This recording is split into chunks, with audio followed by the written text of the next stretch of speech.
किसान जथेबंदियां ਵੱਲੋਂ 12 ਵਜੇ ਤੋਂ 3 ਵਜੇ ਤੱਕ ਭਾਰਤ ਵਿੱਚ ਚੱਕਾ ਜਾਮ ਦੇ ਸੱਦੇ ਤੇ ਅੱਜ ਪਟਿਆਲਾ ਤੇ ਸਰਹੰਦ ਰੋਡ ਤੇ ਪਿੰਡ ਬਾਰਨ ਕੋਲ ਭਾਰਤੀ ਕਿਸਾਨ ਯੂਨੀਅਨ ਉਗਰਾਹਾਂ ਵੱਲੋਂ ਸੜਕ ਜਾਮ ਕਰਕੇ ਧਰਨਾ ਦਿੱਤਾ ਗਿਆ, ਜਿਸ ਵਿੱਚ ਔਰਤਾਂ ਅਤੇ ਬੱਚਿਆਂ ਨੇ ਵੀ ਵੱਧ ਚੜ੍ਹ ਕੇ ਹਿੱਸਾ ਲਿਆ। ਕਿਸਾਨ ਆਗੂਆਂ ਨੇ ਕਿਹਾ ਕਿ ਕੇਂਦਰ ਸਰਕਾਰ ਵੱਲੋਂ ਜੋ ਸਾਨੂੰ ਡਰਾਉਣ ਦੀ ਅਤੇ ਕਿਸਾਨੀ ਸੰਘਰਸ਼ ਨੂੰ ਖਤਮ ਕਰਨ ਦੀਆਂ ਕੋਝੀਆਂ ਕੋਸ਼ਿਸ਼ਾਂ कर रही है, केंद्र सरकार अपने इन्हां मनसूबियां विच कदे भी कामयाब नहीं हो सकती। दिल्ली पुलिस वालों बेकसूर जेलों विच कैद किए नौजवानों नूं जल्दी रिहा करे। कैमरामैन डिंपल दी रिपोर्ट।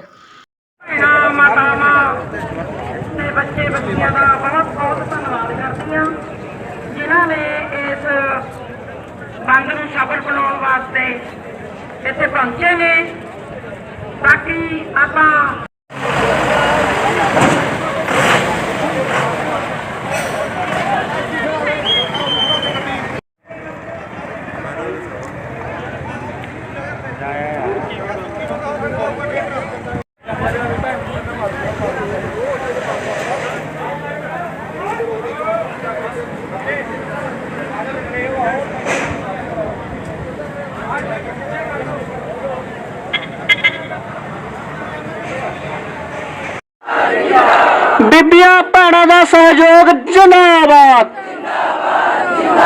लोक एकता जिंदाबाद, बीबियां भैणां दा सहयोग जिंदाबाद, मोदी सरकार मुर्दाबाद, मोदी सरकार मुर्दाबाद। हाँ जी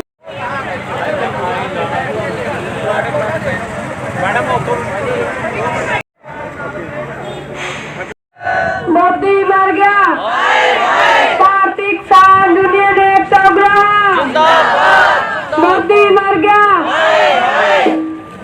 कहता मर गया, अबानी मर गया, अडानी मर गया। किसान मजदूर एकता जिंदाबाद, किसान मजदूर एकता जिंदाबाद, किसान मजदूर एकता जिंदाबाद, किसान मजदूर एकता उगराहां जिंदाबाद। आ जाना ते हुण मैं बेनती करूंगा भरातरी जथेबंदी तो विजय देव जी ਉਹ स्टेज ते आउण ते अपने विचार साझे करन। ਕੀ ਨਾਮ ਹੈ ਜੀ ਤੁਹਾਡਾ? मेरा नाम जी हरमेल सिंह पिंड तुंगा ਬਲਾਕ ਨਾਭਾ ਭਾਰਤੀ ਕਿਸਾਨ ਯੂਨੀਅਨ ਏਕਤਾ ਉਗਰਾਹਾਂ ਦਾ ਬਲਾਕ ਪ੍ਰਧਾਨ ਗੱਲ ਕਰ ਰਹੇ ਹਾਂ। ਅੱਜ ਦਾ ਜਿਹੜਾ ਜਾਮ ਲਗਾਇਆ ਇਹਦੇ ਬਾਰੇ ਜਾਣਕਾਰੀ ਦੇ ਦਿਓ ਜੀ, ਕਿੰਨੇ ਵਜੇ ਤੋਂ ਲੈ ਕੇ ਕਿੰਨੇ ਵਜੇ ਤੱਕ ਹੈ ਜੀ? ਜਿਹੜਾ ਅੱਜ ਅਸੀਂ ਪਟਿਆਲੇ ਤੋਂ ਜਾਂਦੀ ਸਰਹੰਦ ਰੋਡ ਤੇ ਪਿੰਡ ਬਾਰਨ ਦੇ ਵਿੱਚ ਜਾਮ ਲਾਇਆ, ਰੋਡ ਬੰਦ ਕੀਤੀ ਹੋਈ ਆ। ਇਹ ਪੂਰੇ ਦੇਸ਼ ਦੇ ਵਿੱਚ ਅੱਜ ਪੂਰੇ ਵਰਲਡ ਦੇ ਵਿੱਚ ਸੜਕਾਂ ਬੰਦ ਨੇ, ਕਿਉਂਕਿ ਜਿਹੜਾ 26 ਜਨਵਰੀ ਨੂੰ ਦਿੱਲੀ ਦੇ ਵਿੱਚ ਟਰੈਕਟਰ ਮਾਰਚ ਦੇ ਵਿੱਚੋਂ ਸਾਡੇ ਨੌਜਵਾਨ, ਸਾਡੇ ਕਿਸਾਨ ਵੀਰ, ਸਾਡੇ ਬਜ਼ੁਰਗ ਸਰਕਾਰ ਨੇ ਅੰਦਰ ਕੀਤੇ ਨੇ, ਸਾਡੀਆਂ ਮਸ਼ੀਨਰੀ ਅੰਦਰ ਕੀਤੀਆਂ ਨੇ। ਉਹਦੇ ਸਬੰਧ ਦੇ ਵਿੱਚ ਅਸੀਂ ਰੋਸ ਪ੍ਰਗਟ ਕਰਿਆ ਕਿ ਮੋਦੀ ਸਰਕਾਰ ਨੂੰ ਕੰਨ ਖੁੱਲ੍ਹ ਜਾਣ, ਉਹ ਅੱਖਾਂ ਖੋਲ੍ਹੇ, ਸਾਡੇ ਨੌਜਵਾਨਾਂ ਨੂੰ ਬਿਨਾਂ ਸ਼ਰਤ ਰਿਹਾ ਕਰੇ। ਉਹਨਾਂ ਦਾ ਕੋਈ ਏਡਾ ਦੋਸ਼ ਨਹੀਂ ਹੈ ਜਿੱਡਾ ਦੋਸ਼ ਉਹਨਾਂ ਨੇ ਬਣਾਇਆ। ਆਪਦੀਆਂ ਹੱਕੀ ਮੰਗਾਂ ਨੂੰ ਲੈ ਕੇ ਅਸੀਂ ਦਿੱਲੀ ਵਿੱਚ ਜਾ ਸਕਦੇ ਹਾਂ। ਦਿੱਲੀ ਸਾਡੀ ਆ, ਦਿੱਲੀ ਕਿਸੇ ਹੋਰ ਦੀ ਨਹੀਂ ਹੈ। ਸਾਨੂੰ ਸ਼ਾਂਤਮਈ ਵੀ ਰੋਸ ਪ੍ਰਦਰਸ਼ਨ ਨਹੀਂ ਸਰਕਾਰ ਕਰਨ ਦਿੰਦੀ ਤਾਂ ਬਹੁਤ ਨਿੰਦਣਯੋਗ ਗੱਲ ਆ। ਆ ਜਿਹੜਾ ਅਸੀਂ ਮੋਰਚਾ ਅੱਜ ਲਾਇਆ, ਇਹਦੇ ਵਿੱਚ ਸਾਡੇ ਰਾਹਗੀਰਾਂ ਨੂੰ, ਸਾਡੇ ਹੋਰ ਕਿਸਾਨ ਮਜ਼ਦੂਰਾਂ ਨੂੰ ਬਹੁਤ ਤਰ੍ਹਾਂ ਦੀਆਂ ਦਿੱਕਤਾਂ ਆਉਣਗੀਆਂ, ਉਹਨਾਂ ਤੋਂ ਅਸੀਂ ਮਾਫੀ ਚਾਹੁੰਦੇ ਆ। ਸਾਡੀ ਮਜਬੂਰੀ ਆ, ਸਾਡੇ ਦੇਸ਼ ਦੀ ਨੌਜਵਾਨੀ ਅੱਜ ਜੇਲ੍ਹਾਂ 'ਚ ਰੱਖਤੀ, ਉਹਨੂੰ ਛਡਾਉਣ ਵਾਸਤੇ ਸਾਨੂੰ ਆ ਜਾਮ ਮਜਬੂਰਨ ਲਾਉਣਾ ਪਿਆ। ਪਰ ਜੇ ਮੋਦੀ ਸਰਕਾਰ ਨੇ ਇੱਧਰ ਧਿਆਨ ਨਾ ਦਿੱਤਾ, ਇਹ ਸੰਘਰਸ਼ ਇਸ ਤੋਂ ਬਹੁਤ ਵੱਡੇ ਤੇ ਬਹੁਤ ਤੇਜ਼ ਹੋ ਸਕਦੇ ਨੇ। ਜਿਸ ਤਰ੍ਹਾਂ ਨਰਿੰਦਰ ਤੋਮਰ ਬਾਰ-ਬਾਰ ਇਹ ਦੱਸ ਰਿਹਾ ਕਿ ਵੀ ਸਾਨੂੰ ਦੱਸਿਆ ਜਾਏ ਕਿ ਵੀ ਜਿਹੜੇ ਕਾਨੂੰਨ ਨੇ ਇਹਨਾਂ 'ਚ ਕੀ ਕਮੀ ਹੈ, ਇਹਦੇ ਵਿੱਚ ਕੀ ਕਮੀ ਹੈ, ਤਾਂ ਇਹਦੇ ਬਾਰੇ ਤੁਸੀਂ ਕਿਉਂ ਕਹੋਗੇ? ਇਹਦੇ ਵਿੱਚ ਸਾਰੀਆਂ ਕਮੀਆਂ ਨੇ ਜੀ, ਫਾਇਦੇ ਦੀ ਗੱਲ ਕੋਈ ਹੈ ਹੀ ਨਹੀਂ। ਪੂਰਾ ਵਰਲਡ ਉੱਠਿਆ ਜਦੋਂ ਇੱਕ ਚੀਜ਼ ਦੀ ਕਿਸੇ ਨੂੰ ਲੋੜ ਹੀ ਨਹੀਂ ਹੈ, ਭਲਾ ਉਹ ਧੱਕੇ ਨਾਲ ਕਾਹਤੋਂ ਦਿੰਦੇ ਆਪਾਂ? ਜੇ ਚੰਗੇ ਕਾਨੂੰਨ ਨੇ ਆਪਦੇ ਕੋਲੇ ਰੱਖ ਲੈਣਾ, ਕਿਸਾਨਾਂ ਨੂੰ ਕਾਹਦੇ ਦੇ ਜਾਂਦੇ ਨੇ? ਇਹ ਇੱਕ ਮਿੱਠਾ ਜ਼ਹਿਰ ਆ, ਜਿਵੇਂ ਆਪਾਂ ਕਹਿੰਦੇ ਤੁਸੀਂ ਖਾ ਕੇ ਦੇਖੋ, ਖੰਡ ਆ ਇਹਦੇ 'ਚ ਪਰ ਹੈ ਜ਼ਹਿਰ। पता जानकार बंदे नूं भी जे जहर खावांगे असीं मरांगे, भला वो जहर क्यों खाऊगा? ਇਹ ਧੱਕੇ ਨਾਲ ਮਿੱਠਾ ਜ਼ਹਿਰ ਸਾਨੂੰ ਖਵਾਉਣਾ ਚਾਹੁੰਦੇ ਨੇ। ਅਸੀਂ ਖਾਣਾ ਨਹੀਂ ਚਾਹੁੰਦੇ। ਇੱਥੇ ਮੋਦੀ ਸਰਕਾਰ ਨੂੰ ਮੁੜ ਜਾਣਾ ਚਾਹੀਦਾ। ਜਿਹੜੇ ਕਾਲੇ ਕਾਨੂੰਨ ਨੇ ਉਹ ਰੱਦ ਕਰ ਦੇਣੇ ਚਾਹੀਦੇ ਨੇ। ਅੱਜ ਦਾ ਜਿਹੜਾ ਜਾਮ ਹੈ ਕਿੰਨੇ ਵਜੇ ਤੋਂ ਕਿੰਨੇ ਵਜੇ ਤੱਕ ਰਹੇਗਾ ਜੀ? 12 ਵਜੇ ਤੋਂ ਲੈ ਕੇ 3 ਵਜੇ ਤੱਕ ਦਾ ਜਾਮ ਆ ਇਹ। ਲੋਕ ਬਹੁਤ ਵੱਡਾ ਸਮਰਥਨ ਦੇ ਰਹੇ ਨੇ। ਜਿਹੜੀ ਮਰਜ਼ੀ ਸੜਕ ਤੇ ਵਗ ਜਾਓ, ਲੋਕ ਆਪ ਵਾਪਸ ਮੁੜੇ ਨੇ ਵੀ ਅਸੀਂ ਬਾਹਰ ਨਹੀਂ ਜਾਵਾਂਗੇ। ਸਾਡਾ ਸਮਰਥਨ ਪੂਰਾ ਦੇਸ਼, ਪੂਰਾ ਵਰਲਡ ਦੇ ਰਿਹਾ। ਕੀ ਨਾਮ ਹੈ ਵੀਰ ਜੀ ਤੁਹਾਡਾ? ਹਾਂਜੀ, ਮੇਰਾ ਨਾਮ ਗੁਰਬੀਰ ਸਿੰਘ ਜੀ, ਆਨੰਦਪੁਰ ਕੇਸ਼ੋ ਤੋਂ। ਗੁਰਦੀਪ ਸਿੰਘ ਜੀ, ਅੱਜ ਜਿਹੜਾ ਇਹ ਜਾਮ ਲਗਾਇਆ ਉਹਦੇ ਬਾਰੇ ਜਾਣਕਾਰੀ ਦੇ ਦਿਓ। ਹਾਂਜੀ, ਇਹ ਅੱਜ ਜਾਮ ਜੋ ਸਾਡੀਆਂ ਜਥੇਬੰਦੀਆਂ ਨੇ ਜਿਸ ਤਰ੍ਹਾਂ ਕਿ ਕਿਹਾ ਸੀ ਕਿ 6 ਤਰੀਕ ਨੂੰ ਚੱਕਾ ਜਾਮ ਕਰਨਾ ਹੈ, ਇਹ ਸਾਡਾ ਇਸ ਵਾਸਤੇ ਆ। ਇੱਕ ਤਾਂ ਜਿਹੜੇ ਸਾਡੇ ਉਸ ਦਿਨ 26 ਜਨਵਰੀ ਨੂੰ ਇਹਨਾਂ ਨੇ ਧੱਕੇ ਤੋਂ ਸਾਡੇ ਨੌਜਵਾਨ ਗ੍ਰਿਫਤਾਰ ਕਰੇ ਹੋਏ ਨੇ ਜਾਂ ਫੜੇ ਹੋਏ ਨੇ, ਜਿਨ੍ਹਾਂ ਦਾ ਪਤਾ ਨਹੀਂ ਲੱਗ ਰਿਹਾ, ਉਹਨਾਂ ਨੂੰ ਛਡਾਉਣ ਵਾਸਤੇ ਅਸੀਂ 3 ਘੰਟੇ ਦਾ ਅੱਜ ਚੱਕਾ ਜਾਮ ਰੱਖਿਆ ਹੋਇਆ। ਇਹ ਜਾਮ ਤੁਹਾਡਾ ਕਿੰਨੇ ਵਜੇ ਤੋਂ ਲੈ ਕੇ ਕਿੰਨੇ ਵਜੇ ਤੱਕ ਰਹੇਗਾ? ਹਾਂਜੀ, ਇਹ ਸਾਡਾ 12 ਵਜੇ ਤੋਂ ਲੈ ਕੇ 3 ਵਜੇ ਤੱਕ ਚੱਕਾ ਜਾਮ ਰੱਖਿਆ ਹੋਇਆ ਹੈ। ਸਾਰੀ ਜਨਤਾ ਵਾਸਤੇ ਜਾਮ ਹੈ ਜਾਂ ਕੋਈ ਐਮਰਜੈਂਸੀ ਸੇਵਾਵਾਂ ਨੂੰ ਸੀ ਛੂਟ ਦਿੱਤੀ? ਨਹੀਂ ਜੀ, ਇਹ ਸਾਡਾ ਵੈਸੇ ਤਾਂ ਸਾਰੀ ਜਨਤਾ ਵਾਸਤੇ ਆ, ਪਰ ਜਿਵੇਂ ਕਿ ਐਂਬੂਲੈਂਸ ਜਾਂ ਕੋਈ ਕਿਸੇ ਦਾ ਵਿਆਹ ਸ਼ਾਦੀ ਦਾ ਪ੍ਰੋਗਰਾਮ ਆ ਜਾਂ ਕੋਈ ਭੋਗ ਆ, ਉਸ ਤਰ੍ਹਾਂ ਐਮਰਜੈਂਸੀ ਸੇਵਾਵਾਂ ਵਾਸਤੇ ਸਾਨੇ ਇੱਕ ਸਪੈਸ਼ਲ ਇੱਕ ਸਾਈਡ ਤੇ ਰਸਤਾ ਰੱਖਿਆ ਹੋਇਆ। ਉਹਨਾਂ ਨੂੰ ਕਿਸੇ ਤਰ੍ਹਾਂ ਦੀ ਦਿੱਕਤ ਨਹੀਂ ਆਉਣ ਦਿੰਦੇ ਜੀ। ਪੂਰੇ ਪੰਜਾਬ ਦੇ ਵਿੱਚ ਜਾਂ ਪੂਰੇ ਹਿੰਦੁਸਤਾਨ ਦੇ ਚੱਕਰ? ਨਹੀਂ, ਇਹ ਪੂਰੇ ਹਿੰਦੁਸਤਾਨ 'ਚ ਕਾਲ ਆ ਜੀ ਸਾਡੀ ਜਾਮ ਦੀ, ਤੇ ਲਗਭਗ ਸਾਨੂੰ ਪੂਰਾ ਭਰਮਾ ਹੁੰਗਾਰਾ ਪੂਰੇ ਹਿੰਦੁਸਤਾਨ 'ਚੋਂ ਮਿਲੂਗਾ। ਜਿਸ ਤਰ੍ਹਾਂ ਪਿਛਲੇ ਬੰਦਾਂ 'ਚ ਮਿਲਦਾ ਰਿਹਾ, ਉਸੇ ਤਰ੍ਹਾਂ ਇਸ ਵਾਰ ਵੀ ਮਿਲੂਗਾ। ਤੇ ਹੁਣ ਤੁਸੀਂ ਦੇਖ ਸਕਦੇ ਹੋ ਕਿ ਇਕੱਠ ਕਿੰਨੇ ਜ਼ੋਰਾਂ ਸ਼ੋਰਾਂ ਤੇ ਆ ਜੀ। ਕੀ ਨਾਮ ਹੈ ਵੀਰ ਜੀ ਤੁਹਾਡਾ? ਮੇਰਾ ਨਾਮ ਸੁਖਮਿੰਦਰ ਸਿੰਘ ਬਾਰਨ, ਬਲਾਕ ਪ੍ਰਧਾਨ ਪਟਿਆਲਾ ਟੂ ਭਾਰਤੀ ਕਿਸਾਨ ਯੂਨੀਅਨ ਏਕਤਾ ਉਗਰਾਹਾਂ। ਤੇ ਅੱਜ ਜਿਹੜਾ ਜਾਮ ਲੱਗਿਆ ਹੋਇਆ ਹੈ, ਸਾਰੇ ਪਾਸੇ ਜਾਮ ਲਗਾਇਆ ਹੋਇਆ ਹੈ, ਕਿਹੜੀ ਜਗ੍ਹਾ ਤੇ ਔਰ ਕਿੰਨਾ ਕੁ ਅਸਰ ਦਿਖ ਰਿਹਾ ਇਸ ਨੂੰ? ਇਹ ਜਾਮ ਜਿਹੜਾ ਜੀ ਇਹ ਪੂਰੇ ਭਾਰਤ ਦੇ ਵਿੱਚ ਲੱਗਿਆ ਹੋਇਆ ਜੀ। ਪੂਰੇ ਭਾਰਤ ਦੀਆਂ ਜਿੰਨੀਆਂ ਵੀ ਕਿਸਾਨ ਜਥੇਬੰਦੀਆਂ ਨੇ ਸਾਰੀਆਂ ਦੇ ਸੱਦੇ ਦੇ ਉੱਤੇ ਅੱਜ ਰੋਡ ਜਾਮ ਕੀਤੇ ਹੋਏ ਨੇ ਜੀ। ਤੇ ਪਟਿਆਲੇ ਦੇ ਵਿੱਚ ਵੀ ਭਾਰਤੀ ਕਿਸਾਨ ਯੂਨੀਅਨ ਏਕਤਾ ਉਗਰਾਹਾਂ ਨੇ 2 ਜਗ੍ਹਾ ਜਾਮ ਲਗਾਇਆ ਵਾ ਜੀ। ਇੱਕ ਸਮਾਣੇ ਪੰਪ ਦੇ ਉੱਤੇ ਰੋਡ ਦੇ ਉੱਤੇ ਲਗਾਇਆ ਵਾ, ਤੇ ਦੂਜਾ ਸਰਹੰਦ ਰੋਡ ਤੋਂ ਪਟਿਆਲੇ ਨੂੰ ਰੋਡ ਆਉਂਦੀ ਆ ਪਿੰਡ ਬਾਰਨ ਵਿਖੇ ਜੀ, ਉੱਥੇ ਜਾਮ ਲਗਾਇਆ ਹੋਇਆ ਜੀ। ਜੇ ਅਸੀਂ ਗੱਲ ਕਰੀਏ ਪੰਜਾਬ ਸਰਕਾਰ ਦੀ, ਤਾਂ ਜਿਸ ਤਰ੍ਹਾਂ ਕਿਸਾਨੀ ਅੰਦੋਲਨ ਚੱਲ ਰਿਹਾ ਤੇ ਇਹਨਾਂ ਨੇ ਚੋਣਾਂ ਦਾ ਜਿਹੜਾ ਇੱਕ ਸਿਲਸਿਲਾ ਸ਼ੁਰੂ ਕੀਤਾ ਹੋਇਆ, ਕਿੰਨਾ ਕੁ ਸਾਥ ਦੇ ਰਹੀ ਹੈ ਪੰਜਾਬ ਸਰਕਾਰ ਕਿਸਾਨਾਂ ਦਾ? ਦੇਖੋ, ਜਿਹੜੀਆਂ ਵੀ ਸਰਕਾਰਾਂ ਨੇ ਜੀ ਇਹ ਕੋਈ ਵੀ ਸਰਕਾਰ ਕਿਸਾਨਾਂ ਦਾ ਸਾਥ ਨਹੀਂ ਦੇ ਰਹੀ ਜੀ। ਪੰਜਾਬ ਸਰਕਾਰ ਵੀ ਸੈਂਟਰ ਸਰਕਾਰ ਦੇ ਨਾਲ ਇਹ ਰਲੀ ਮਿਲੀ ਹੈ ਜੀ, ਕਿਉਂਕਿ ਜੇ ਇਹ ਰਲੇ ਹੋਏ ਨਾ ਹੁੰਦੇ ਤਾਂ ਇਹ ਸਾਨੂੰ ਕਿਸਾਨਾਂ ਨੂੰ ਰੋਡਾਂ ਦੇ ਉੱਤੇ ਬੈਠਣ ਦੀ ਜ਼ਰੂਰਤ ਨਹੀਂ ਸੀਗੀ। ਇਹ ਖੁਦ ਹੀ ਇਹ ਕਾਨੂੰਨਾਂ ਨੂੰ ਵਾਪਸ ਕਰਵਾਉਂਦੇ, ਤੇ ਕਿਉਂਕਿ ਡਿਊਟੀ ਇਹਨਾਂ ਦੀ ਬਣਦੀ ਹੈ। ਇਹ ਜਿਹੜੀਆਂ ਵਿਰੋਧੀ ਧਿਰਾਂ ਨੇ ਉਹਨਾਂ ਦੀ ਡਿਊਟੀ ਬਣਦੀ ਆ ਵੀ ਜਦੋਂ ਸਰਕਾਰ ਕੋਈ ਗਲਤ ਕੰਮ ਕਰਦੀ ਆ ਤਾਂ ਉਹਨਾਂ ਨੂੰ ਮੋੜਿਆ ਜਾਵੇ। ਪਰੰਤੂ ਇਹ ਸਾਰੇ ਇਕੱਠੇ ਹੋ ਕੇ ਕਾਰਪੋਰੇਟਰਾਂ ਦਾ ਹੱਕ ਅਜਮਾਈ ਕਰਾ ਰਹੇ ਨੇ ਇਹ ਚੀਜ਼ਾਂ ਦੇ ਉੱਤੇ ਵੀ। ਜਿਹੜਾ ਕਿਸਾਨਾਂ ਦੀ ਜ਼ਮੀਨ ਜਾਂ ਕਿਸਾਨ ਨੇ ਜਿਹੜੇ ਉਹ ਆਪਣੇ ਢਿੱਡ ਵਾਸਤੇ ਤਾਂ ਕਰਦੇ ਨੇ, ਪਰ ਦੂਜਿਆਂ ਵਾਸਤੇ ਵੀ ਸੋਚਦੇ ਨੇ। ਕਿਉਂਕਿ ਜੇ ਕਿਸਾਨਾਂ ਦੇ ਹੱਥ 'ਚੋਂ ਦਾਣੇ ਚਲੇ ਗਏ, ਜੇ ਕਾਰਪੋਰੇਟਰਾਂ ਦੇ ਹੱਥ 'ਚ ਚਲੇ ਗਏ, ਤਾਂ ਇਹਨਾਂ ਨੇ ਦਾਣੇ ਨੂੰ ਖਾਣ ਨੂੰ ਵੀ ਤਰਸਣ ਲਾ ਦੇਣਾ ਲੋਕਾਂ ਨੂੰ। ਜਿਵੇਂ ਕਿ ਹੁਣ ਸਰਕਾਰਾਂ ਕੋਲ ਤੇ ਪ੍ਰਾਈਵੇਟ ਕੰਪਨੀਆਂ ਕੋਲ ਨੈਟਾਂ ਜੋ ਚੀਜ਼ ਵੀ ਇਹਨਾਂ ਦੇ ਹੱਥ 'ਚ ਹੈਗੀ ਆ, ਜਦੋਂ ਵੀ ਇਹਨਾਂ ਨੂੰ ਕੋਈ ਜ਼ਰੂਰਤ ਹੁੰਦੀ ਆ ਉਸੇ ਟਾਈਮ ਇਹ ਬੰਦ ਕਰ ਦਿੰਦੇ ਨੇ। ਤੇ ਜਦੋਂ ਇਹਨਾਂ ਦੇ ਹੱਥ ਦੇ ਵਿੱਚ ਇਹ ਸਾਰੀਆਂ ਖਾਣ ਵਾਲੀਆਂ ਚੀਜ਼ਾਂ ਵੀ ਆ ਗਈਆਂ ਤਾਂ ਲੋਕਾਂ ਨੂੰ ਇਹਨਾਂ ਨੇ ਭੁੱਖੇ ਹੀ ਮਾਰ ਦੇਣਾ, ਤੇ ਵੱਧ ਤੋਂ ਵੱਧ ਇਹਨਾਂ ਨੇ ਕਾਲਾ ਬਾਜ਼ਾਰੀ ਕਰਨੀ ਆ। ਦਿੱਲੀ ਦੇ ਵਿੱਚ ਇਹ ਗੱਲ ਕਰੀਏ 26 ਤਰੀਕ ਦੇ ਧਰਨੇ ਤੋਂ ਬਾਅਦ ਕਈ ਕਿਸਾਨ ਬੱਚੇ ਜਿਹੜੇ ਪੰਜਾਬ ਦੇ ਦਿੱਲੀ ਪੁਲਿਸ ਚੱਕ ਕੇ ਲੈ ਕੇ ਗਈ ਹੈ ਤੇ ਪੰਜਾਬ ਦੇ ਵਿੱਚੋਂ ਵੀ ਚੱਕ ਕੇ ਲੈ ਕੇ ਜਾ ਰਹੀ ਹੈ, ਇਸ ਦੇ ਵਿੱਚ ਪੰਜਾਬ ਸਰਕਾਰ ਦੀ ਕੀ ਭੂਮਿਕਾ ਰਹੇਗੀ ਆਪਣੇ ਬੱਚਿਆਂ ਨੂੰ ਬਚਾਉਣ ਵਾਸਤੇ? ਦੇਖੋ, ਪੰਜਾਬ ਸਰਕਾਰ ਦਾ ਹੱਕ ਬਣਦਾ ਹੈ ਵੀ ਉਹ ਪੁਲਿਸ ਨੂੰ ਰੋਕੇ, ਕਿਉਂਕਿ ਜੇ ਕਿਤੇ ਹੋਰ ਜ਼ਰੂਰਤ ਹੁੰਦੀ ਆ ਫਿਰ ਤਾਂ ਕਹਿ ਦਿੰਦੇ ਨੇ ਜੇ ਪੁਲਿਸ ਦੂਜੀ ਸਟੇਟ ਦੇ ਵਿੱਚ ਬਿਨਾਂ ਪਰਮਿਸ਼ਨ ਤੇ ਜਾ ਨਹੀਂ ਸਕਦੀ। ਇਹ ਪੰਜਾਬ ਸਰਕਾਰ ਦੀ ਉਹ ਡਿਊਟੀ ਬਣਦੀ ਆ ਵੀ ਦਿੱਲੀ ਪੁਲਿਸ ਨੂੰ ਰੋਕੇ, ਕਿਉਂਕਿ ਜਿਹੜੇ ਕਿਸਾਨਾਂ ਨੂੰ ਇਹ ਘਰਾਂ ਤੋਂ ਚੱਕ ਕੇ ਲੈ ਕੇ ਜਾ ਰਹੀ ਆ ਉਹਨਾਂ ਦੇ ਉੱਤੇ ਨਜਾਇਜ਼ ਪਰਚੇ ਕੀਤੇ ਨੇ ਉਹਨਾਂ ਨੇ। ਕੋਈ ਵੀ ਪਰਚਾ ਜਿਹੜਾ ਉਹਨਾਂ ਤੇ ਜਾਇਜ਼ ਨਹੀਂ ਹੈਗਾ। ਤੇ ਦਿੱਲੀ ਪੁਲਿਸ ਤੇ ਦਿੱਲੀ ਸਰਕਾਰ ਦੀ ਰਲੀ ਮਿਲੀ ਸਾਜ਼ਿਸ਼ ਦੇ ਨਾਲ ਇਹ, ਕਿਉਂਕਿ ਕਿਸਾਨਾਂ ਨੇ ਸ਼ਾਂਤਮਈ ਹੁਣ ਤੱਕ ਜਿਹੜਾ ਅੰਦੋਲਨ ਆ ਸ਼ਾਂਤਮਈ ਕੀਤਾ ਤੇ ਅੱਗੇ ਵੀ ਸ਼ਾਂਤਮਈ ਉਹ ਕਰਦੇ ਰਹਿਣਗੇ। ਤੇ ਦਿੱਲੀ ਦੇ ਜਿਹੜੇ ਰਸਤਿਆਂ ਦੇ ਉੱਤੇ ਕਿਸਾਨਾਂ ਨੇ ਜਾਣਾ ਸੀਗਾ ਉਹਨਾਂ ਦੇ ਉੱਤੇ ਜਾਣ ਬੁੱਝ ਕੇ ਪੁਲਿਸ ਨੇ ਬੈਰੀਕੇਡਿੰਗ ਕੀਤੀ, ਤੇ ਜਿਹੜੇ ਦਿੱਲੀ ਦੇ ਅੰਦਰ ਵੱਲ ਨੂੰ ਰਸਤੇ ਜਾਂਦੇ ਸੀਗੇ ਕਿਸਾਨਾਂ ਨੂੰ ਉਹਨਾਂ ਰਸਤਿਆਂ ਦੇ ਉੱਤੇ ਪੁਲਿਸ ਦੀ ਸਾਜ਼ਿਸ਼ ਦੇ ਨਾਲ ਇਹ ਲਾਲ ਕਿਲੇ ਵੱਲ ਗਏ ਨੇ। ਆਪਣੇ ਉਹਦੇ ਨਾਲ ਕੋਈ ਕਿਸਾਨ ਨਹੀਂ ਉੱਧਰ ਨੂੰ ਗਿਆ ਹੈਗਾ ਜੀ। ਦਿੱਲੀ ਦੇ ਬਾਰਡਰਾਂ ਤੇ ਜਿਹੜੇ ਕਿਸਾਨ ਬੈਠੇ ਨੇ ਉਹਨਾਂ ਦੇ ਧਰਨਿਆਂ ਨੂੰ ਲੈ ਕੇ ਮੋਦੀ ਸਰਕਾਰ ਲੋਕਾਂ ਦੇ ਵਿੱਚ ਗਲਤਫਹਿਮੀ ਫੈਲਾ ਰਹੀ ਹੈ ਕਿ ਵੀ ਧਰਨੇ ਚੱਕ ਦਿੱਤੇ ਜਾਣਗੇ, ਕਿਸਾਨਾਂ ਨੂੰ ਡਰਾਇਆ ਜਾ ਰਿਹਾ ਹੈ। ਇਹਦੇ ਬਾਰੇ ਕੀ ਕਹੋਗੇ ਤੁਸੀਂ ਸਾਰਿਆਂ ਨੂੰ? ਦੇਖੋ, ਜਿਹੜੀ ਸਰਕਾਰ ਆ ਉਹ ਤਾਂ ਆਪਣੇ ਹਰ ਇੱਕ ਹੱਥਕੰਡੇ ਅਪਣਾ ਰਹੀ ਆ ਤੇ ਲੋਕਾਂ ਦੇ ਵਿੱਚ ਜਿੰਨਾ ਗੋਦੀ ਮੀਡੀਆ ਉਹ ਵੀ ਭਰਮ ਭੁਲੇਖੇ ਪਾ ਰਿਹਾ, ਕਿਉਂਕਿ ਜਿੰਨੇ ਵੀ ਕਿਸਾਨ ਬਾਰਡਰਾਂ ਦੇ ਉੱਤੇ ਬੈਠੇ ਨੇ ਚੜ੍ਹਦੀ ਕਲਾ ਦੇ ਵਿੱਚ ਨੇ ਤੇ ਸ਼ਾਂਤਮਈ ਬੈਠੇ ਨੇ।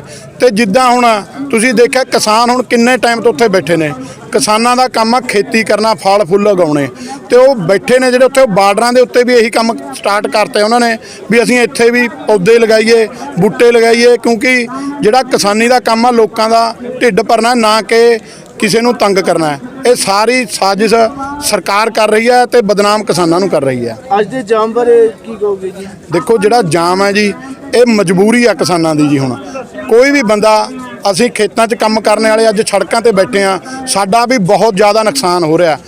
ਅੱਜ ਤੱਕ ਅਰਬਾਂ ਰੁਪਇਆ ਕਿਸਾਨਾਂ ਦਾ ਖਰਚ ਹੋ ਚੁੱਕਿਆ ਹੈ ਅੰਦੋਲਨ ਦੇ ਵਿੱਚ, ਜਿਹੜਾ ਸਰਕਾਰ ਨਹੀਂ ਦਿਖਾ ਰਹੀ, ਕਿਉਂਕਿ ਤੇਲ ਵੀ ਆਪਣੀ ਜੇਬ 'ਚੋਂ ਫੂਕ ਰਿਹਾ ਕਿਸਾਨ। ਹਰ ਇੱਕ ਕੰਮ ਜਿਹੜਾ ਆਪਣੇ ਘਰ ਦੇ ਵਿੱਚ ਕਰਨਾ ਚਾਹੀਦਾ ਸੀਗਾ ਉਹਨਾਂ ਨੂੰ, ਕੋਈ ਰੋਡਾਂ ਦੇ ਉੱਤੇ ਦਿੱਲੀ ਤੋਂ ਪਹਿਲਾਂ ਪੰਜਾਬ ਦੇ ਵਿੱਚ ਬੈਠੇ ਸੀਗੇ ਤੇ ਹੁਣ ਪੂਰੇ ਦੇਸ਼ ਦੇ ਕਿਸਾਨ ਆ ਕੇ ਦਿੱਲੀ ਮੋਰਚੇ ਲਾਈ ਬੈਠੇ ਨੇ। ਇਹਦੇ ਵਿੱਚ ਕਿਸਾਨਾਂ ਦਾ ਵੀ ਬਹੁਤ ਵੱਡਾ ਨੁਕਸਾਨ ਹੋ ਰਿਹਾ ਤੇ ਸਰਕਾਰ ਲੋਕਾਂ ਨੂੰ ਗੁੰਮਰਾਹ ਕਰ ਰਹੀ ਹੈ ਤੇ ਇਹਦੇ ਨਾਲ ਕਿਸੇ ਨੂੰ ਵੀ ਅਸੀਂ ਪਰੇਸ਼ਾਨੀ ਨਹੀਂ ਦੇ ਰਹੇ। ਜਿੱਥੇ ਵੀ ਰੋਡਾਂ ਰੁਕੀਆਂ ਹੋਈਆਂ ਨੇ, ਜਿਵੇਂ ਐਂਬੂਲੈਂਸਾਂ, ਕੋਈ ਵੀ ਜਿਹੜੀਆਂ ਜ਼ਰੂਰੀ ਸੇਵਾਵਾਂ ਨੇ ਉਹਨਾਂ ਵਾਸਤੇ ਅਸੀਂ ਅਲੱਗ ਰਸਤਾ ਰੱਖਿਆ ਹੋਇਆ ਤੇ ਕਿਸੇ ਵੀ ਆਮ ਜਨਤਾ ਨੂੰ ਅਸੀਂ ਪਰੇਸ਼ਾਨ ਨਹੀਂ ਕਰ ਰਹੇ। ਇਹ ਸਿਰਫ ਸਰਕਾਰ ਨੂੰ ਦਿਖਾਉਣ ਵਾਸਤੇ ਵੀ ਤੁਹਾਡੇ ਖਿਲਾਫ ਕਿੰਨੀ ਦੁਨੀਆ ਹੈ, ਉਹਦੇ ਕਾਰਨ ਅਸੀਂ ਧਰਨੇ ਲਗਾ ਰਹੇ ਹਾਂ। ਇੱਕ ਹੋਰ ਸਵਾਲ ਸੁਖਵਿੰਦਰ ਜੀ, ਜਿਸ ਤਰ੍ਹਾਂ ਮੋਦੀ ਸਰਕਾਰ ਨੇ ਬੈਰੀਕੇਡਸ ਲਗਾਏ ਨੇ, ਉੱਥੇ ਕਰੋੜਾਂ ਰੁਪਏ ਖਰਚ ਕਰ ਦਿੱਤੇ ਸ਼ਾਂਤਮਈ ਢੰਗ ਦੇ ਨਾਲ ਜਿਹੜਾ ਪ੍ਰਦਰਸ਼ਨ ਕੀਤਾ ਜਾ ਰਿਹਾ ਉਸ ਨੂੰ ਰੋਕਣ ਵਾਸਤੇ, ਇਹ ਜਿਹੜਾ ਇੰਨਾ ਕਰੋੜਾਂ ਰੁਪਏ ਖਰਚ ਕਰ ਰਹੀ ਹੈ ਮੋਦੀ ਸਰਕਾਰ, ਇਹਦਾ ਹਿਸਾਬ ਕੌਣ ਦੇਗਾ? ਦੇਖੋ, ਇਹ ਤਾਂ ਸਰਕਾਰ ਨੇ ਅੱਜ ਤੱਕ ਜਿਹੜੇ ਵੀ ਕੰਮ ਕਰੇ ਨੇ, ਕਿਉਂਕਿ ਲੋਕਾਂ ਦਾ ਹੱਡ ਦੀ ਕਮਾਈ ਆ, ਜਿਹੜੀ ਖੂਨ ਪਸੀਨੇ ਦੀ ਕਮਾਈ ਅਸੀਂ ਟੈਕਸਾਂ ਰਾਹੀਂ ਸਰਕਾਰ ਨੂੰ ਦੇ ਰਹੇ ਹਾਂ। ਉਹਨਾਂ ਦਾ ਫਰਜ਼ ਬਣਦਾ ਸੜਕਾਂ ਨਵੀਆਂ ਬਣਾਉਣਾ, ਪਰੰਤੂ ਉਹ ਸੜਕਾਂ ਜਿਹੜੀਆਂ ਸਾਡੇ ਪੈਸੇ ਨਾਲ ਬਣੀਆਂ ਹੋਈਆਂ ਨੇ ਉਹਨਾਂ ਦੇ ਵਿੱਚ ਵੀ ਟੋਏ ਪੁੱਟ ਰਹੇ ਨੇ ਤੇ ਕਿਸਾਨ ਆਰਾਮ ਨਾਲ ਸ਼ਾਂਤੀ ਨਾਲ ਬੈਠੇ ਨੇ। ਉਹ ਲੋਕਾਂ ਦੇ ਵਿੱਚ ਗਲਤ ਫਹਿਮੀਆਂ ਹੀ ਪੈਦਾ ਕਰ ਰਹੀ ਹੈ ਇਹ ਚੀਜ਼ਾਂ ਦੀਆਂ ਤੇ ਲੋਕਾਂ ਦਾ ਪੈਸਾ ਨਜਾਇਜ਼ ਵਰਤ ਰਹੀ ਹੈ। ਕੀ ਨਾਮ ਹੈ ਜੀ ਤੁਹਾਡਾ? ਮੇਰਾ ਨਾਮ ਮਨਜੀਤ ਸਿੰਘ ਨਿਆਲ, ਜ਼ਿਲ੍ਹਾ ਪਟਿਆਲਾ ਪ੍ਰਧਾਨ ਬੀਕੇਯੂ ਏਕਤਾ ਉਗਰਾਹਾਂ। ਮਨਜੀਤ ਜੀ, ਅੱਜ ਜਿਹੜਾ ਪ੍ਰਦਰਸ਼ਨ ਕੀਤਾ ਜਾ ਰਿਹਾ ਜਾਮ ਲਗਾ ਕੇ, ਇਹਦੇ ਬਾਰੇ ਜਾਣਕਾਰੀ ਦਿਓ ਜੀ। ਜੋ ਲੰਮੇ ਸਮੇਂ ਤੋਂ ਚੱਲ ਰਿਹਾ ਕਾਲੇ ਕਾਨੂੰਨ ਰੱਦ ਕਰਾਉਣ ਦੇ ਸੰਬੰਧ ਦੇ ਵਿੱਚ ਸੰਘਰਸ਼ ਪੰਜਾਬ ਦੇ ਵਿੱਚ ਉੱਠ ਕੇ ਵੱਖ-ਵੱਖ ਸੂਬਿਆਂ 'ਚ ਦਿੱਲੀ ਦੀਆਂ ਬਰੂਹਾਂ ਤੇ ਪਹੁੰਚਿਆ। ਉੱਥੇ ਪੂਰਾ ਸੰਯੁਕਤ ਮੋਰਚੇ ਦੀ ਕਾਲ ਵੱਲੋਂ ਜੋ ਫੈਸਲਾ ਦਿੱਲੀ ਦੇ ਵਿੱਚ ਲਿਖਿਆ ਗਿਆ ਕਿ ਪੂਰੇ ਦੇਸ਼ ਦੇ ਵਿੱਚ ਚੱਕਾ ਜਾਮ ਕਰਕੇ ਇੱਕ ਸਰਕਾਰ ਦੇ ਖਿਲਾਫ ਆਪਣਾ ਰੋਸ ਪ੍ਰਦਰਸ਼ਨ ਦਿਖਾ ਕੇ ਲੋਕਾਂ ਨੇ, ਦੇਸ਼ਦਿਆਂ ਨੇ, ਕਿ 26 ਜਨਵਰੀ ਨੂੰ ਲੈ ਕੇ ਜਿੰਨੇ ਵੀ ਸਾਡੇ ਕਿਸਾਨਾਂ ਤੇ ਝੂਠੇ ਪਰਚੇ ਜਾਂ ਗ੍ਰਿਫਤਾਰ ਕੀਤੇ ਗਏ ਨੇ, ਥਾਣਿਆਂ ਦੇ ਵਿੱਚ ਬੰਦ ਨੇ, ਜਾਂ ਕਾਲੇ ਕਾਨੂੰਨ ਰੱਦ ਕਰਾਉਣ ਦੀਆਂ ਗੱਲਾਂ ਨੂੰ ਲੈ ਕੇ ਅੱਜ ਪੂਰੇ ਦੇਸ਼ ਦੇ ਵਿੱਚ 12 ਤੋਂ 3 ਵਜੇ ਤੱਕ ਚੱਕਾ ਜਾਮ ਕੀਤਾ ਜਾ ਰਿਹਾ ਹੈ, ਜਿਹਦੇ ਨਾਲ ਕਿ ਸਰਕਾਰ ਤੇ ਪ੍ਰੈਸ਼ਰ ਕਿ ਪੂਰੇ ਦੇਸ਼ ਦੇ ਲੋਕ ਇਹਨਾਂ ਕਾਲੇ ਕਾਨੂੰਨਾਂ ਦੇ ਵਿਰੋਧ ਦੇ ਵਿੱਚ ਹੈਗੇ ਨੇ, ਜੋ ਰੱਦ ਕਰਾਉਣ ਦੇ ਸੰਬੰਧ ਦੇ ਵਿੱਚ ਲਗਾਤਾਰ ਮੋਰਚਾ, ਇਹ ਪ੍ਰਦਰਸ਼ਨ ਲੰਮੇ ਸਮੇਂ ਤੋਂ ਚੱਲ ਰਿਹਾ। ਕੁਝ ਥਾਵਾਂ ਐਸੀਆਂ ਜਿਵੇਂ ਦਿੱਲੀ ਹੈ ਜਾਂ ਯੂਪੀ ਜਾਂ ਉੱਤਰਾਖੰਡ, ਇੱਥੇ ਇਹਨਾਂ ਥਾਵਾਂ ਤੇ ਜਿਹੜਾ ਇਹ ਪ੍ਰਦਰਸ਼ਨ ਨਹੀਂ ਕੀਤਾ ਜਾ ਰਿਹਾ, ਕੀ ਕਾਰਨ ਹੈ ਜੀ ਇਹਨਾਂ ਥਾਵਾਂ ਦਾ? ਦੇਖੋ, ਪੂਰੇ ਤਕਰੀਬਨ ਦੇਸ਼ ਦੇ ਸਾਰੇ ਸੂਬਿਆਂ ਦੇ ਵਿੱਚ ਇਹ ਪ੍ਰਦਰਸ਼ਨ ਹੈ। ਜੇ ਕਿਤੇ ਜਿਵੇਂ ਯੂਪੀ ਦੀ ਗੱਲ ਕਰ ਰਹੇ ਹੋ ਤੁਸੀਂ, ਉੱਥੇ ਕੋਈ ਸਮੱਸਿਆ, ਜਿਵੇਂ ਹੁਣ ਮੌਕੇ ਦੇ ਹਾਲਾਤਾਂ ਨੂੰ ਦੇਖਦੇ ਹੋਏ ਕੋਈ ਉੱਥੋਂ ਦੇ ਆਪਣੇ ਜਥੇਬੰਦੀਆਂ ਨੇ ਇਸ ਪ੍ਰੋਗਰਾਮ ਦੇ ਵਿੱਚ ਢਿੱਲ ਦਿੱਤੀ ਹੈ, ਉਹ ਤਕਰੀਬਨ ਇਹੀ ਕਾਰਨ ਹੋ ਸਕਦਾ ਕਿ ਉੱਥੇ ਗੰਨੇ ਦੀ ਫਸਲ ਜ਼ਿਆਦਾ ਹੈ, ਕਿਸਾਨਾਂ ਨੂੰ ਸਮੱਸਿਆ ਆਉਂਦੀ ਹੈ। ਐਵੇਂ ਦੀਆਂ ਕੋਈ ਮਜਬੂਰੀਆਂ ਕਰਕੇ ਕਿਸੇ ਸੂਬੇ ਦੇ ਵਿੱਚ ਢਿੱਲ ਹੋ ਸਕਦੇ ਨਹੀਂ। ਪੂਰੇ ਦੇਸ਼ ਦੇ ਵਿੱਚ ਇਹ ਲਗਾਤਾਰ 12 ਤੋਂ 3 ਘੰਟਿਆਂ ਦਾ ਜਿਹੜਾ ਪ੍ਰੋਗਰਾਮ ਹੈ ਉਹ ਲਿਖਿਆ ਹੋਇਆ, ਉਹ ਕੀਤਾ ਜਾ ਰਿਹਾ ਹੈ। ਜੇ ਬਕਾਇਦਾ ਕੋਈ ਐਵੇਂ ਦੀ ਗੱਲ ਵੀ ਲੱਗਦੀ ਹੈ ਤਾਂ 3 ਘੰਟਿਆਂ ਨਾਲ ਕੋਈ ਲੇਟ ਨਹੀਂ ਹੁੰਦਾ, ਕੋਈ ਫਰਕ ਨਹੀਂ ਹੁੰਦਾ। ਇੱਕ ਰੋਸ ਜ਼ਾਹਰ ਕੀਤਾ ਜਾ ਰਿਹਾ ਕੇਂਦਰ ਸਰਕਾਰ ਦੇ ਖਿਲਾਫ। ਕੇਂਦਰ ਸਰਕਾਰ ਇੱਕ ਡਰ ਪੈਦਾ ਕਰ ਰਹੀ ਹੈ ਲੋਕਾਂ ਦੇ ਵਿੱਚ ਕਿ ਵੀ ਧਰਨੇ ਜਿਹੜੇ ਚੁਕਵਾ ਦਿੱਤੇ ਜਾਣਗੇ, ਬੈਰੀਕੇਡ ਲਗਾ ਕੇ ਡਰਾਉਣ ਦੀ ਕੋਸ਼ਿਸ਼ ਕਰ ਰਹੀ ਹੈ। ਕੀ ਹੈ ਸੱਚਾਈ ਉੱਥੇ ਦੇ ਬਾਰਡਰਾਂ ਦੀ? ਦੇਖੋ, ਜਿਹੜਾ ਵੀ ਇਹੋ ਜਿਹੇ ਹਾਲਾਤ ਕੇਂਦਰ ਸਰਕਾਰ ਬਣਾਉਣਾ ਚਾਹੁੰਦੀ ਹੈ ਕਿ ਕੋਈ ਬੈਰੀਕੇਡ ਤਕੜੇ ਲਾਏ ਜਾ ਰਹੇ ਨੇ ਜਾਂ ਸੜਕਾਂ ਤੇ ਕਿਤੇ ਕਿੱਲ ਲਾਏ ਜਾ ਰਹੇ ਨੇ ਕਿ ਲੋਕ ਅੱਗੇ ਨਾ ਵਧਣ, ਇਦੋਂ ਵੱਡਾ ਖਤਰਾ ਸਰਕਾਰ ਨੂੰ ਹੋ ਕੀ ਸਕਦਾ? ਕਿਉਂਕਿ ਪੂਰੇ ਦੇਸ਼ ਦੇ ਲੋਕ ਇੱਕ ਸ਼ਾਂਤਮਈ ਅੰਦੋਲਨ ਦੇ ਵਿੱਚ ਜਚੇ ਹੋਏ ਨੇ। ਲੰਮੇ ਸਮੇਂ ਤੋਂ ਸ਼ਾਂਤਮਈ ਅੰਦੋਲਨ ਚੱਲ ਰਿਹਾ ਹੈ। ਦਿੱਲੀ ਦੇ ਵਿੱਚ ਵੀ ਵੱਖ-ਵੱਖ ਬਾਰਡਰਾਂ ਤੇ ਬਹਿ ਕੇ ਵੀ ਸ਼ਾਂਤਮਈ ਅੰਦੋਲਨ ਸ਼ੁਰੂ ਕੀਤਾ ਹੋਇਆ ਹੈ, ਜਿੱਤੋਂ ਸਰਕਾਰ ਨੂੰ ਇਹ ਖਤਰਾ ਖੜਾ ਹੋਇਆ ਕਿ ਲੋਕ ਜਿਹੜੇ ਸ਼ਾਂਤਮਈ ਬੈਠੇ ਨੇ ਇਹ ਸਰਕਾਰ ਕੋਲੇ ਜਿੰਨੇ ਵੀ ਹਥਿਆਰ ਨੇ ਪ੍ਰਬੰਧ ਨੇ ਉਹਨਾਂ ਨਾਲੋਂ ਵੱਡਾ ਹਥਿਆਰ ਸਾਡੇ ਦੇਸ਼ ਦੇ ਲੋਕਾਂ ਕੋਲੇ ਹੈ। ਇਹ ਖਤਰਾ ਪੈਦਾ ਸਰਕਾਰ ਨੂੰ ਤਾਂ ਹੋਇਆ ਹੋਇਆ ਕਿ ਇਹ ਲੋਕ ਦਿੱਲੀ ਦੇ ਵਿੱਚ ਨਾ ਵੜਨ। ਜੇ ਦਿੱਲੀ ਦੇ ਵਿੱਚ ਜਿੰਨੀ ਬੈਰੀਗੇਟਿੰਗ ਸਰਕਾਰ ਨੇ ਕਰਨੀ ਹੈ, ਜਿਹੜੇ ਉਹਨੇ ਪ੍ਰਬੰਧ ਕਰਨੇ ਨੇ ਉਹ ਕਰ ਲਏ। ਜੇ ਜਾਣਾ ਹੋਇਆ ਤਾਂ ਉਹ ਰੋਕ ਨਹੀਂ ਸਕਦੇ ਸਾਨੂੰ, ਪਰ ਅਸੀਂ ਦਿੱਲੀ ਦੇ ਵਿੱਚ ਵੱਸਦੇ ਲੋਕ ਵੀ ਸਾਡੇ ਨੇ, ਅਸੀਂ ਉਹਨਾਂ ਦਾ ਵੀ ਖਿਆਲ ਰੱਖਦੇ ਹਾਂ। ਅਸੀਂ ਕੋਈ ਉਹ ਹਿੰਸਾ ਭੜਕਾਉਣ ਵਾਲਾ ਅੰਦੋਲਨ ਨਹੀਂ ਲੜਦੇ, ਅਸੀਂ ਤਾਂ ਸਿਰਫ ਇੱਕ ਸ਼ਾਂਤਮਈ ਤਰੀਕੇ ਨਾਲ ਆਪਣਾ ਇਹ ਅੰਦੋਲਨ ਲੜ ਕੇ ਕਾਨੂੰਨ ਵਾਪਸ ਕਰਾਉਣ ਦੇ ਹੱਕ 'ਚ ਹਾਂ। ਸਰਕਾਰ ਜਿਹੜੇ ਖਰਚੇ ਬੈਰੀਗੇਟ ਲਾ ਕੇ ਜਾਂ ਕੋਈ ਹੋਰ ਪ੍ਰਬੰਧਾਂ ਤੇ ਕਰ ਰਹੀ ਆ, ਜੇ ਇੰਨੀ ਸਰਕਾਰ ਨੂੰ ਸੋਚ ਆ ਫਿਰ ਜਾਂ ਦੇਸ਼ ਦੇ ਲੋਕ ਇੱਕ ਪਾਸੇ ਨੇ ਕਿ ਕਾਨੂੰਨ ਲੋਕਾਂ ਵਾਸਤੇ ਘਾਤਕ ਨੇ ਤਾਂ ਇਹਨਾਂ ਨੂੰ ਰੱਦ ਕਰਨ ਵਾਲੇ ਪਾਸੇ ਵਿਚਾਰ ਕਰੇ, ਰੱਦ ਕਰੇ, ਨਾ ਕਿ ਉਹ ਲੋਕਾਂ ਦਾ ਰੁਪਈਆ ਲੋਕਾਂ ਨੂੰ ਰੋਕਣ ਵਾਸਤੇ ਖਰਚ ਕੀਤਾ ਜਾਵੇ। ਉਹਦੇ ਨਾਲ ਤਾਂ ਲੋਕਾਂ ਦਾ ਹੋਰ ਵਿਕਾਸ ਹੋ ਸਕਦਾ, ਜਿਨ੍ਹਾਂ ਪਿੱਛੇ ਲੋਕ ਸਾਡੇ ਦੇਸ਼ ਦੇ ਵਿੱਚ ਵੱਡੇ ਪੱਧਰ ਤੇ ਬੇਰੁਜ਼ਗਾਰੀ ਆ, ਵੱਡੀ ਗਰੀਬ ਜਨਤਾ, ਬਹੁਤ ਲੋਕ ਭੁੱਖ ਨਾਲ ਮਰਦੇ ਨੇ। ਇੱਕ ਹਾਲਾਤ ਸਰਕਾਰ ਨੇ ਪੈਦਾ ਕਰਤੇ ਕਿ ਲੋਕਾਂ ਦੁਨੀਆ ਦਾ ਢਿੱਡ ਭਰਨ ਵਾਲਾ ਕਿਸਾਨ ਅੱਜ ਸੜਕਾਂ ਤੇ ਬੈਠਾ ਹੈ, ਜਿਹਦਾ ਵੱਡੇ ਪੱਧਰ ਤੇ ਨੁਕਸਾਨ ਹੋ ਰਿਹਾ ਹੈ। ਪਰ ਸਰਕਾਰ ਉਹ ਗੱਲਾਂ ਤੋਂ ਅਣਜਾਣ ਹੈ, ਉਹ ਗੱਲਾਂ ਸੋਚਦੀ ਨਹੀਂ। ਉਹ ਰੁਪਈਆ ਗਲਤ ਪਾਸੇ ਲਾ ਕੇ ਲੋਕਾਂ ਨੂੰ ਹਿੰਸਕ ਦਿਖਾਉਣ ਵਾਸਤੇ, ਧਰਮ ਦੇ ਮੁੱਦੇ ਭੜਕਾਉਣ ਵਾਸਤੇ ਉਧਰ ਸਾਬਤ ਕਰਨਾ ਚਾਹੁੰਦੀ ਹੈ, ਜਿਹਦੇ ਵਿੱਚੋਂ ਸਾਡੇ ਦੇਸ਼ ਦੀ ਕੁੱਲ ਲਕਾਈ ਇਹਨਾਂ ਗੱਲਾਂ ਤੋਂ ਉੱਪਰ ਉੱਠ ਕੇ ਸੰਘਰਸ਼ ਦੇ ਵਿੱਚ ਡਟੀ ਹੋਈ ਹੈ। ਅੰਤਰਰਾਸ਼ਟਰੀ ਜੇ ਗੱਲ ਕਰੀਏ ਤਾਂ ਇਸ ਅੰਦੋਲਨ ਨੂੰ ਲੈ ਕੇ ਅੰਤਰਰਾਜੀ ਜਿਹੜੇ ਨੇ ਅਦਾਕਾਰ ਵੀ ਜਿਹੜੇ ਇਹਦੇ ਵਿੱਚ ਅੰਦੋਲਨ ਸ਼ਾਮਲ ਹੋ ਗਏ, ਰਿਹਾਨਾ ਵਰਗੇ ਜਿਹੜੇ ਨੇ ਉਹਨਾਂ ਨੇ ਵੀ ਇਸ ਅੰਦੋਲਨ ਸ਼ਮੂਲੀਅਤ ਕੀਤੀ ਹੈ। ਤੁਸੀਂ ਪੂਰੀ ਪੰਜਾਬ ਦੀ, ਪੂਰੀ ਹਿੰਦੁਸਤਾਨ ਦੀ, ਪੂਰੀ ਦੁਨੀਆ ਦੀ ਜਨਤਾ ਨੂੰ ਕੀ ਸੰਦੇਸ਼ ਦਿਓਗੇ? ਦੇਖੋ, ਜਿਵੇਂ ਰਿਹਾਨਾ ਵਰਗੇ ਨੇ ਜਾਂ ਹੋਰ ਕੁੱਲ ਦੇਸ਼ ਦੇ, ਕੁੱਲ ਵਰਲਡ ਦੇ ਕਹਿ ਲਾਂ ਮੈਂ, ਪੂਰੇ ਦੇ ਜਿੰਨੇ ਲੋਕ ਇਸ ਘੋਲ ਦੇ ਸਮਰਥਨ ਦੇ ਵਿੱਚ ਨੇ, ਉਹ ਇਸ ਗੱਲ ਨੂੰ ਸਮਝਦੇ ਨੇ ਕਿ ਜੇ ਕਿਸਾਨੀ ਹੈ ਤਾਂ ਕਿਤੇ ਇਸ ਦੇਸ਼ ਦਾ ਕੀ ਪੂਰੇ ਵਰਲਡ ਦਾ ਇਸ ਤੇ ਕੰਮ ਚੱਲਦਾ ਕਿਸਾਨੀ ਦੇ ਸਿਰ ਤੇ। ਇਹ ਸਾਰੇ ਕਾਰੋਬਾਰ, ਸਾਰੇ ਬਿਜ਼ਨਸ ਇੱਕ ਕਿਸਾਨੀ ਦੇ ਸਿਰ ਤੇ ਚੱਲਦੇ ਨੇ। ਜੇ ਅੱਜ ਕਿਸਾਨ ਖਤਮ ਹੈ ਤਾਂ ਕੁੱਲ ਲਕਾਈ ਖਤਮ ਹੋਣ ਵਾਲੇ ਕੰਢੇ ਪਹੁੰਚਦੀ ਹੈ। ਕੋਈ ਲੰਮਾ ਸਮਾਂ ਕੱਢ ਕੇ ਖਤਮ ਹੋ ਜਾਣਾ, ਕੋਈ ਥੋੜੇ ਸਮੇਂ 'ਚ ਖਤਮ ਹੋ ਜਾਣਾ। ਪਰ ਮੈਂ ਤਾਂ ਇੱਕ ਇਹੀ ਸੰਦੇਸ਼ ਪੂਰੇ ਦੇਸ਼ ਦੇ ਲੋਕਾਂ ਨੂੰ ਦੇਣਾ ਚਾਹੁੰਦਾ, ਵਰਲਡ ਦੇ ਲੋਕਾਂ ਨੂੰ ਦੇਣਾ ਚਾਹੁੰਦਾ, ਜਿਹੜੇ ਇਸ ਘੋਲ ਦੀ ਅਗਵਾਈ ਕਰਦੇ ਨੇ ਜਾਂ ਪੂਰਾ ਸਮਰਥਨ ਦੇਸ਼ ਦੇ ਵਿੱਚੋਂ, ਵਰਲਡ ਦੇ ਵਿੱਚੋਂ ਕਰ ਰਹੇ ਨੇ, ਉਹ ਪੂਰੇ ਜ਼ੋਰ ਤੇ, ਪੂਰੇ ਦਿਲ ਦੇ ਨਾਲ, ਪੂਰੀਆਂ ਦਿਲ ਦੀਆਂ ਗਹਿਰਾਈਆਂ ਦੇ ਵਿੱਚੋਂ ਇਹ ਸ਼ਾਂਤਮਈ ਚੱਲ ਰਹੇ ਅੰਦੋਲਨ ਨੂੰ ਪੂਰਾ ਸਹਾਰਾ ਦੇਣ। ਕਿਉਂਕਿ ਜਦੋਂ ਵਰਲਡ ਦੇ ਵਿੱਚੋਂ ਰਿਹਾਨਾ ਵਰਗੇ ਇਸ ਘੋਲ ਦਾ ਸਮਰਥਨ ਕਰਦੇ ਨੇ ਤਾਂ ਸਾਡੇ ਦੇਸ਼ ਦੇ ਲੋਕਾਂ ਨੂੰ ਇਹ ਘੋਲ ਲੜਨ ਵਾਸਤੇ ਵੱਡਾ ਬਲ ਮਿਲਦਾ। ਮੈਂ ਬਹੁਤ ਧੰਨਵਾਦ ਕਰਦਾ ਉਹਨਾਂ ਦਾ, ਜਿਹੜੇ ਇਸ ਘੋਲ ਦੀ ਸਮਰਥਨ ਦੇ ਵਿੱਚ ਆਪਣੀ ਆਵਾਜ਼ ਚੱਕ ਰਹੇ ਨੇ। ਉਹ ਕੁਝ ਕੁ ਲੋਕ ਨੇ ਜਿਹੜੇ ਸਰਕਾਰ ਪੱਖੀ ਨੇ, ਜਿਹੜੇ ਉਹਨਾਂ ਨੂੰ ਵੀ ਬੁਰਾ ਭਲਾ ਆਖ ਰਹੇ ਨੇ, ਪਰ ਉਹ ਗੱਲਾਂ ਨਾਲ ਇਹ ਸੱਚ ਦੀ ਆਵਾਜ਼ ਦਬਦੀ ਨਹੀਂ ਹੁੰਦੀ।